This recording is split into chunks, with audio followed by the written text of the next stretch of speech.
Hi, this is Ed Harrow, Chair of the Hopkinton Open Space Preservation Commission, and I'm just here with my cat, Mr. Dickens. And I'm gonna fill you in on what we did at our meeting last Thursday. And it started out with an executive session where we talked about some properties that we're hoping to get and some of the slings and arrows of outrageous fortune that get in the way.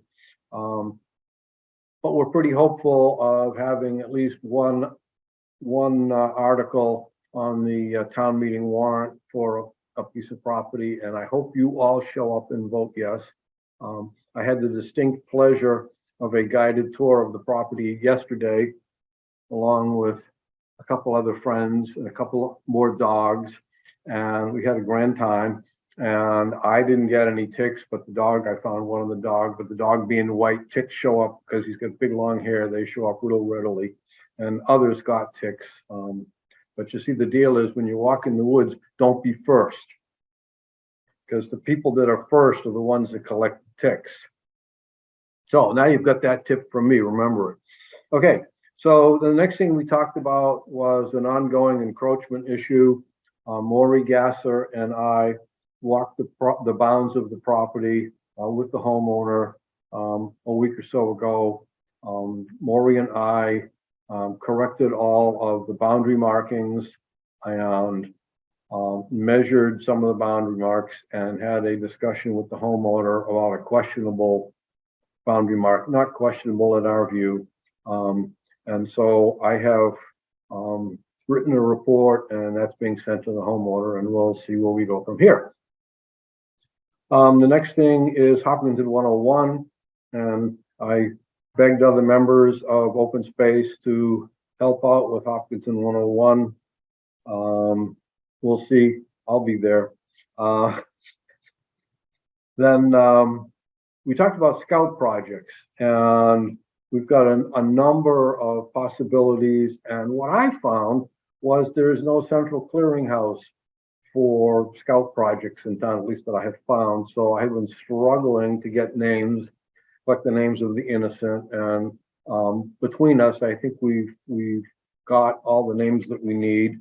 And we've got a number of issues that might possibly fit into a scout project of one sort or another. One of which is my pet project that I've been thinking about for quite a while, and I don't want to be too open about it because somebody might steal it, and that would be a shame. But if someone is interested in putting together a, I'm going to call it, but my secret name, I'm going to keep secret, but a Discover Hopkinton game, which would hopefully involve sponsorship from some of the businesses in town and people having to go out and find things in town. And the way that we would do this would be to have a picture of the thing and maybe some hints. And then the person would have to go and find the thing and do a selfie in front of it or have someone take the picture in front of it so there would be proof. And then when they got so many points, then they could come in and collect whatever the grand prize was. And this is all very much, as you can tell, up in the air and in the thought process. But I think it would be really cool. And the name I've got is even better. Then we got to the Whitehall Conservation Area, which is a standard topic, it seems like. We will have the Japanese dotweed treated again as we did last year. And the opinion of those who did the work was this would probably be a 3-year project, most expensive the first year and then less expensive each year as it gets beaten back. The fence is shaky, and we've had a discussion about the fence and discovered that the conservation restriction on the property says no fences. So exactly how the fence came to be there, which was before my time, is unclear. And what we do as to either having the fence removed or repairing the fence is up for some more discussion.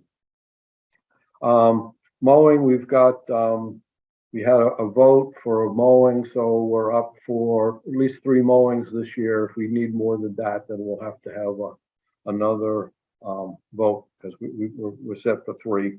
We have trees that were really beat up by the bittersweet that was allowed to run rampant over them.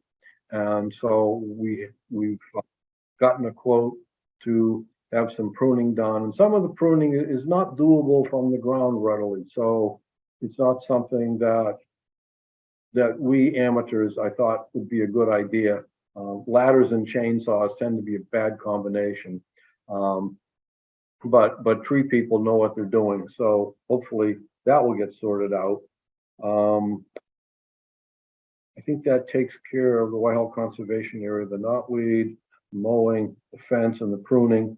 And then we have the Trails Explorers event that's going to be at the library on the 26th of April, which turns out to be a complicated day because there's something else of great interest on the 26th of April. But my commitment is to the Trail Explorers. And so we will have a table there, and at least Nancy Peters and I will be at that. Oh, we bought a book. This is a book that I learned about at a Mass Conservation Commission Association meeting. And it's called Landscaping at the Water's Edge. And there's been a lot of discussion about this, particularly with Maspinock on the Conservation Commission.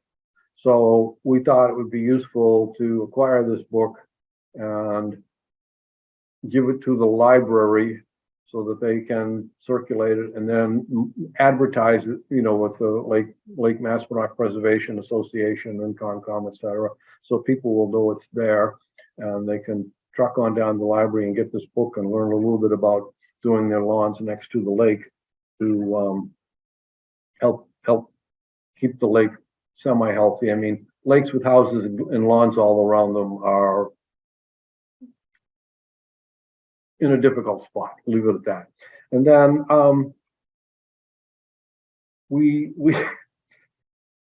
so I've been very involved in pollinator plantings and things like that with a woman named Freddie Gillespie from Southborough, and I've gone to talks delivered by a guy named Robert Kikir on pollinator-friendly plantings and pollinator bugs and hummingbirds, etc.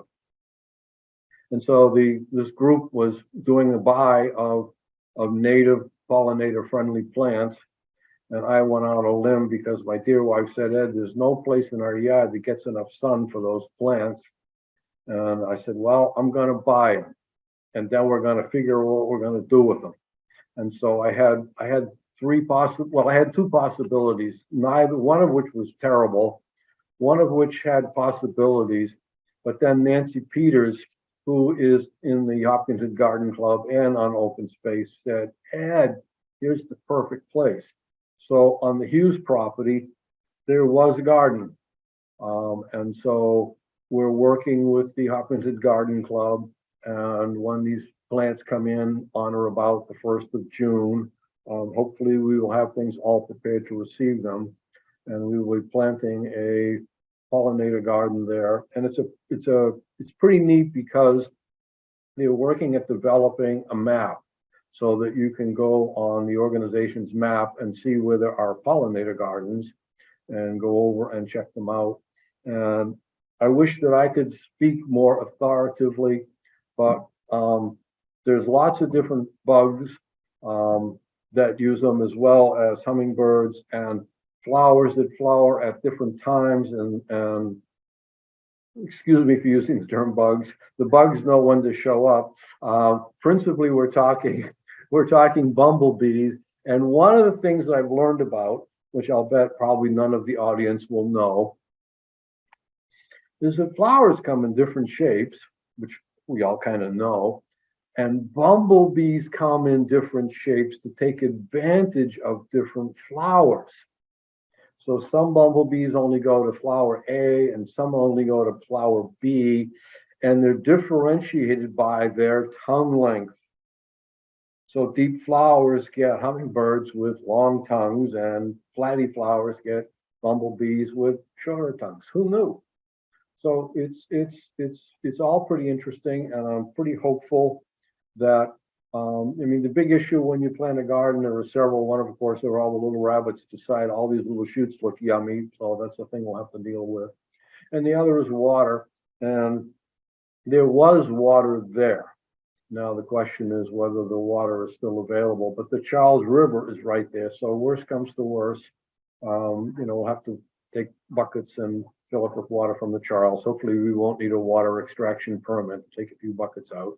And this will get watered until the plants are well established, and then they'll be self-supporting.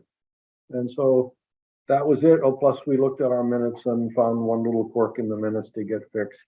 And we were done. And it was another great meeting, and I am so appreciative of the commissioners. I realized the other day that we are a commission, therefore we are not mere members. We are commissioners. And on that note, I'm going to sign off. Thank you. Have a good day. Bye-bye.